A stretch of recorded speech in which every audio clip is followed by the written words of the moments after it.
मैं यति महाराज आप सभी दर्शकों का दैनिक यति राशिफल चैनल में हार्दिक स्वागत करता हूं।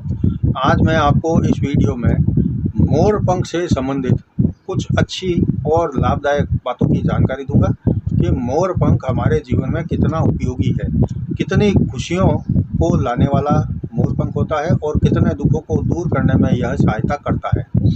मेरा यह जो वीडियो है या मेरा यह जो संकलन है आध्यात्मिक किताबों और कुछ इंटरनेट पर अच्छे धार्मिक लेख आदि लिखने वाले विद्वान संतों की वाणी पर आधारित है।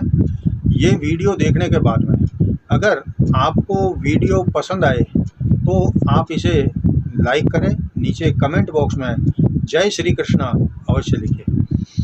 अब आगे बढ़ने से पहले मैं आपसे एक निवेदन करना चाहता हूं कि अगर आपने अभी तक मेरे चैनल को सब्सक्राइब नहीं किया है तो सबसे पहले लाल बटन दबाकर सब्सक्राइब करें और फिर घंटी के बटन को भी दबाएं, ताकि जैसे ही मेरा कोई नया वीडियो पोस्ट होता है तो आपको तुरंत सूचना मिल जाए और आप उसको सबसे पहले देख सकें।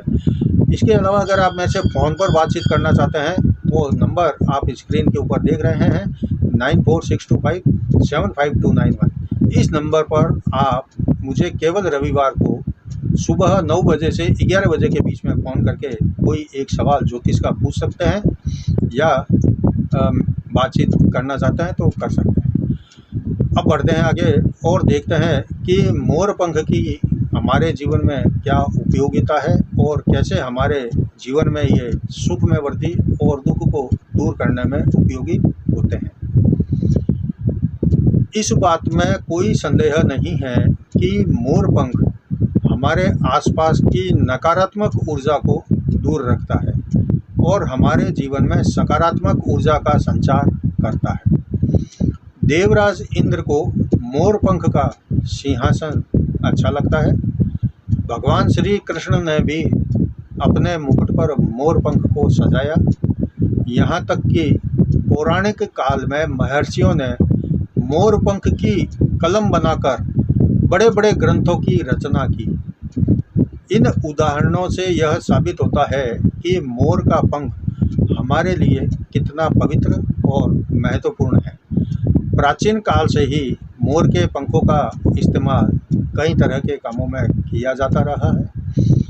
अब हम मोर पंख के उपयोग के बारे में या ये कैसे हमारे दोषों को दूर करता है, कैसे सुख में वृद्धि करता है, इस बात को दिखेंगे, समझेंगे। तो इसकी कुछ खास जो है बड़ी बड़ी बातें हैं जो मैं आपको अभी बताऊंगा। जो सबसे पहले इसकी उपयोगिता है, मोर पंख का इस्तेमाल करके लोग जो है भूत बाधा, नज़र दोष, रोग मुक्ति, ग्रह दोष, वास्तु दोष जैसी समस्याओं से हमेशा के लिए छुटकारा पा सकते हैं या पाते आए हैं। मोर पंख जिनको ऐसा लगता है कि किसी के शरीर में कोई अदृश्य, अपवित्र, अशुद्ध आत्मा आती है और उसको परेशान करती है, तो उसको मोर पंख जो है गले में धारण करवा देना चाहिए। किसी बच्चे को, बड़े को बार बार नज़र लगती है, उसको भी जो है नज़र दोष दूर करने के लिए मोर पंख पहना देना चाहिए गले में। असाध्य रोग है कोई या फिर जो रोग बार बार आता है, दवाएं चल रही है, दवाइयों से ठीक हो जाते हैं रोग, तो भी साथ में इस रोग से मुक्ति के लिए मरीज़ को जो है मोर पंख धारण करवा देना चाहिए या उसके जो बिस्तर है उसके वहाँ रख देना चाहिए।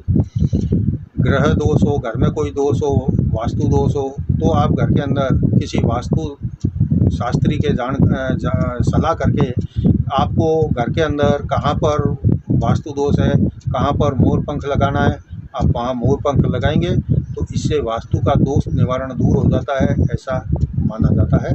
हमने पढ़ा भी है, देखा भी है।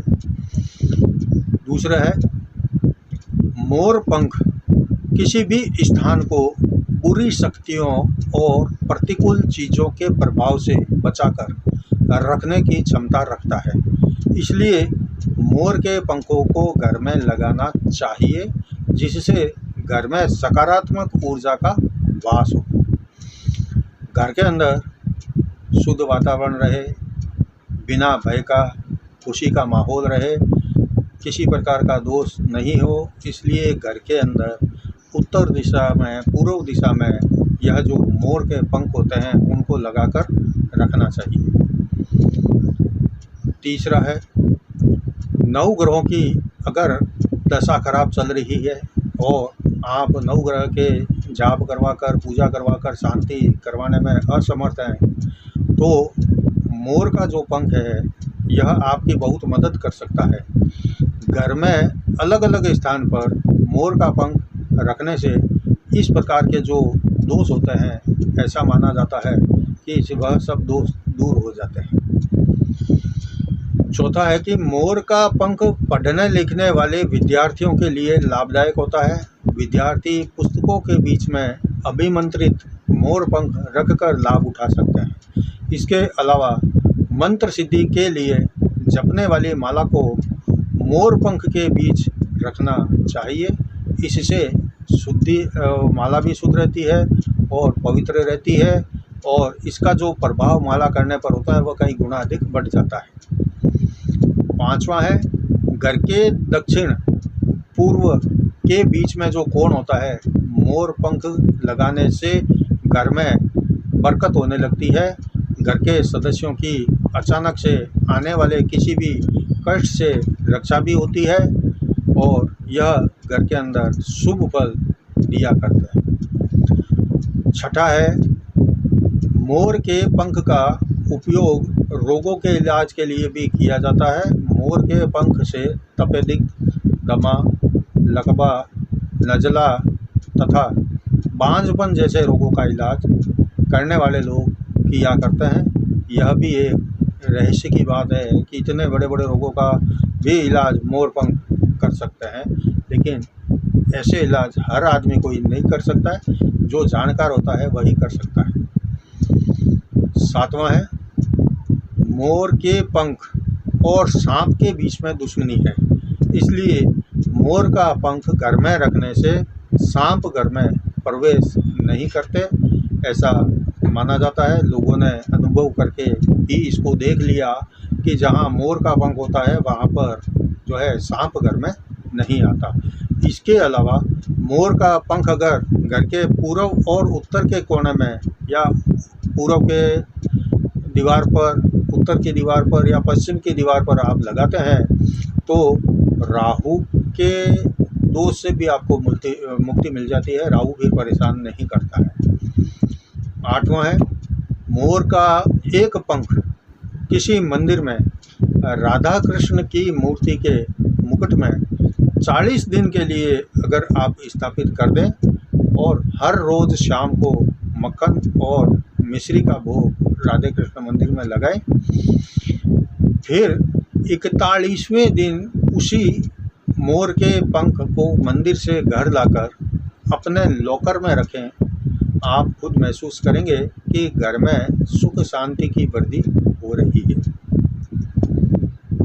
9वां है, अगर आपकी कुंडली में कोई काल सर्प दोष है, अगर किसी ज्योतिषी ने आपकी कुंडली देखकर कहा है कि आपकी कुंडली में काल सर्प है, तो ऐसे दोष को दूर करने में भी मोर पंख हमारी बहुत सहायता करता है। काल सर्प वाले व्यक्ति को अपने तकिए के खोल के अंदर 7 जो है मोर की पंख सोमवार की रात को रखना चाहिए, और उसी तकिए पर रोज़ाना सोना चाहिए। सोमवार की रात को ही केवल अगर आप तकिए के कवर के अंदर 7 मोर पंख रखेंगे और हमेशा उसके ऊपर सोएंगे, तो काल सर्प दोष का जो निवारण है वह धीरे धीरे होना शुरू हो जाता है।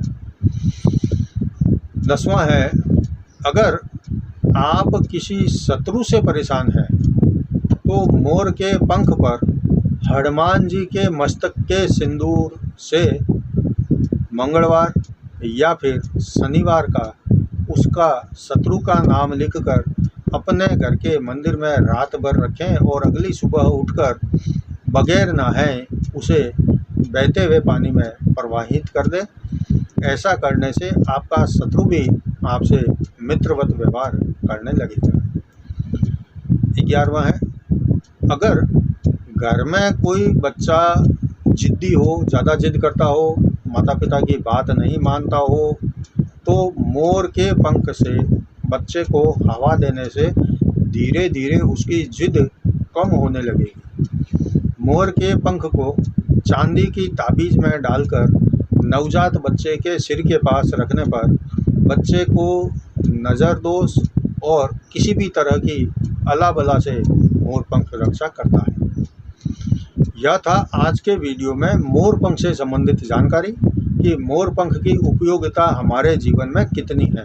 अगर आपको यह वीडियो पसंद आया है तो आप इस वीडियो को लाइक करें, ज़्यादा से ज़्यादा लोगों में शेयर करें और नीचे कमेंट बॉक्स में जय श्री कृष्ण अवश्य लिखें। कल मैं आपको जो है और किसी विषय पर नई जानकारी दूंगा। तब तक जय जिनेंद्र।